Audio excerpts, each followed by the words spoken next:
Thank you for joining us today. I want to wish you a Merry Christmas and Happy New Year. May you enjoy these messages of Christmas from men and women of God. God bless you as you listen. Kwa mwelekeo tofauti katika ulimwengu wote, na ni kwa sababu hali ya Krismasi haiadhiri tu watu katika bara letu la Afrika, bali pia katika bara zingine Europa. Ukiongea na watu wa Amerika wanajitayarisha sikukuu, ukiongea na watu Asia pia wanangojea sikukuu ya Christmas. Na kwa hivyo nikaona niweze kushiriki kidogo kuhusiana na mambo yanayohusiana na sherehe ya sikukuu ya Christmas. Na nikiangalia nikakumbushwa pia kwamba kuna majadiliano mengi yanayohusiana na jambo hili la sikukuu, kwa sababu na watu wanatutia changamoto. Wanasema Yesu hakuzaliwa tarehe 25 mwezi wa Disemba, na kwa hivyo nyinyi mnasherehekea sikukuu ambayo haiko. Na jambo kubwa sio tarehe ambayo Yesu alizaliwa, lakini jambo ile kubwa zaidi ni kwamba alizaliwa. Na kuzaliwa kwake si lazima iwe tarehe 25. Watafiti wanaangalia na wanasema labda tarehe ya Swa ama mwezi ya Swa wa Yesu kuzaliwa inaweza kuwa mwezi wa 3 ama wa 4, kwa sababu wakati huo kunakuwa na ile msimu unaitwa spring. Spring ni wakati ambapo msimu wa baridi umeisha, na ndio wakati ambapo wachungaji aswa katika sehemu ya Israeli wanaenda kuchunga na wanachunga usiku. Kwa hivyo haina shida, jambo lile kubwa ni kwamba Yesu alizaliwa. Na hata pamoja na hiyo, hata kuna watu leo hawajui walizaliwa lini na bado wanaishi. Hawakufa kwa sababu hawajui walizaliwa lini. Na hata labda wengine wako kwa hii ibada, ukimuuliza ulizaliwa lini, hajui, kwa sababu si makosa yake. Labda mama hakuwa katika hali ambayo angeweza kujua. Na kwa hivyo issue kubwa sio tarehe haswa ambayo Yesu alizaliwa, lakini jambo ile kubwa ambalo tunasherehekea ni kwamba Yesu alizaliwa, na alizaliwa akiokoe. Kwa maana pasipo kupitia kwa hiyo kuzaliwa, hakuna vile angeendelea kukua mpaka afike kiwango cha kutuokoa. Na kwa hivyo ni sherehe nzuri. Alikuwa naangalia katika waandishi wa Injili, tuko na waandishi kadhaa. Wale ambao wameangalia Biblia, kuna mwandishi wa Mathayo, kuna mwandishi wa Marko, kuna mwandishi wa Luka, na kuna mwandishi wa Yohana.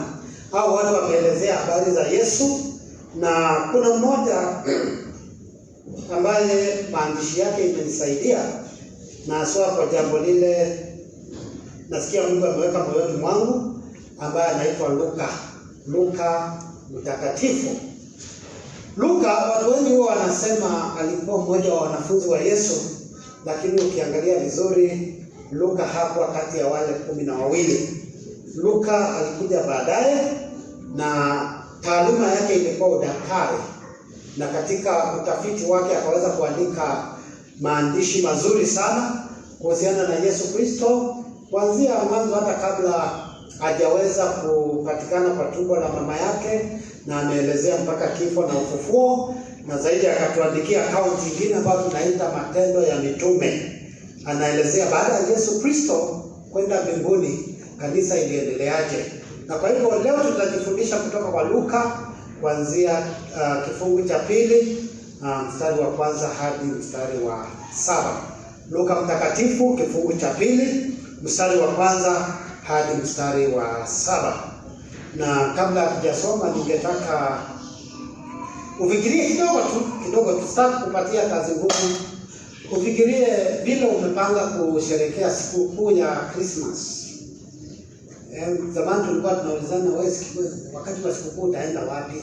Wakati wa sikukuu utafanya nini? Wakati wa sikukuu uko na nguo. Wakati tulikuwa tunakuwa, nguo ilikuwa ni kitu kubwa sana, kuwa na nguo mpya wakati wa sikukuu. Na kama ungepatikana huna nguo mpya wakati wa sikukuu ya Christmas, ungeonekana haujabahatika sana, na ingesababisha mtu asiende kanisa kwa sababu hajapatikana na nguo mpya lakini wale ambao wamepata nguo mpya ilikuwa jambo la kujivunia. Na of course pia tulikuwa tuna save pesa. Unaweka mapeni, unaweka peni, ukipata unaweka, ukipata dururu unaweka, ukipata sumuni unaweka. Ndio ikifika siku ya sikukuu ya Christmas usikose kitu ya kununua vitu nzuri, kwa sababu sisi wakati huo tulikuwa tunaamini sikukuu lazima ukule soda na lazima pia ukule vitu nzuri kama mandazi. Hii mandazi ilikuwa kitu kubwa, na zaidi ya yote tukule masweet. Masweet tulikuwa tunakula mpaka tunaweka kwa mfuko na unatembea ukikula unasikia vizuri. So hiyo ilikuwa ni sikukuu kamili kabisa. Lakini maisha vile inaendelea kubadilika, kuna vitu zinaenda zikibadilika katika mipangilio ya maisha, ya kwamba labda hiyo mambo ya nguo mpya sio jambo kubwa sana katika majira ambayo tunaishi, isipokuwa kuna watu, na si baya, wanadhamini kuwa na nguo mpya, na kama hujapata na uko na hela haina shida, unaweza pata. Lakini ukikosa usijisikie kwamba hujabahatika sana, kwa sababu Yesu anakupenda. Bwana asifiwe sana.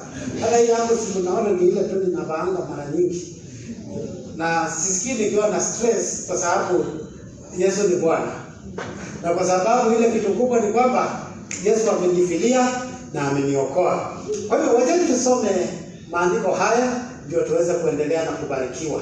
Na ninataka nikuahidi leo nitamaliza mapema, kwa sababu kuna watu labda wanaenda mahali, na sitaki wachelewe, wawachwe na ndege yao, sitaki wawachwe na gari, sitaki wafike usiku waanze kuulizwa kwa nini umefika usiku, waseme ni pastor ndiye alichelewesha ibada ndio tukafika late. Sitaki nikuwe accused. Nataka niwe msafi. Kama mwanasiasa mmoja alikuwa anasema yeye ni mweupe kama pamba. Nataka niwe mweupe kuliko pamba. Bwana, ngoja tusome maandiko haya. Siku zile amri ilitoka kwa Kaisari Augusto ya kwamba iandikwe orodha ya majina ya watu wote wa ulimwengu. Orodha hii ndiyo ya kwanza iliyoandikwa hapo Kirenio alipokuwa mtawala wa Shamu.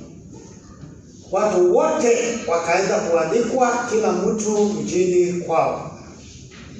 Yusufu naye aliondoka Galilaya toka mji wa Nazareti, akapanda kwenda Yudea mpaka katika mji wa Daudi uitwao Bethlehemu, kwa kuwa yeye ni wa ukoo na jamaa ya Daudi, ili aandikwe pamoja na Mariamu mkewe, ambaye amemposa naye ana mimba. Hiyo mstari iko na kisungumukuti kubwa sana, hiyo mstari wa 5, kwa sababu hao ni watu wanachumbiana. Unajua kuchumbiana? Unajua shida ya watu walio hawajui Kiswahili. Courtship. Kuchumbiana ni ile courtship. Walikuwa wanafanya courtship, wanajipanga kuoana. Lakini sijui kama umeona kitu isiyo ya kawaida hapo. Ni nini isiyo ya kawaida? Yule anapozwa kule, anatarajiwa kuolewa, tayari ako na mimba. Na hao ni wa Kristo, hao ni watu wa Mungu. So hapo ndio tutarudi tuangalie, tuone kama walikuwa wameanguka kwenye dhambi ama kulikuwa tu mambo iko shwari. Tuendelee mstari wa 6. Ikawa katika kukaa huko, siku zake za kuzaa zikatimia. Akamzaa mwanawe kifungua mimba, akamvika nguo za kitoto, akamlaza katika hori ya kulia ng'ombe. Kwa sababu gani? Kwa sababu hawakupata nafasi katika nyumba ya wageni. Na tunamalizia tu hapo. Leo nataka tuume kidogo na tuweze kumeza kwa urahisi. Sitaki tuume sana na tuanze kung'ang'ana kumeza. Tushukuru pamoja. Baba, katika jina kuu la Yesu Kristo, jina lililo juu ya majina yote, jina lako litukuzwe kwa nafasi umetupa ili tushiriki neno lako Bwana. Tunaomba ukatuelekeze na kunena na mioyo yetu, chochote ambacho unataka kubadilisha katika maisha yetu, twakupa nafasi ukatubadilishie, na chochote ambacho kinahitaji kutiwa nguvu, kwa maana labda kimezimia ama kimefifia, Bwana tunaomba ukatende hivyo. Tunakutarajia na tunakuhitaji, katika jina kuu la Yesu Kristo tunaomba na kuamini. Amen. Na sote tuseme amina. Amen. Unaweza kupigia Bwana makofi kwa sababu ya neno lake. Amen. Asante sana. So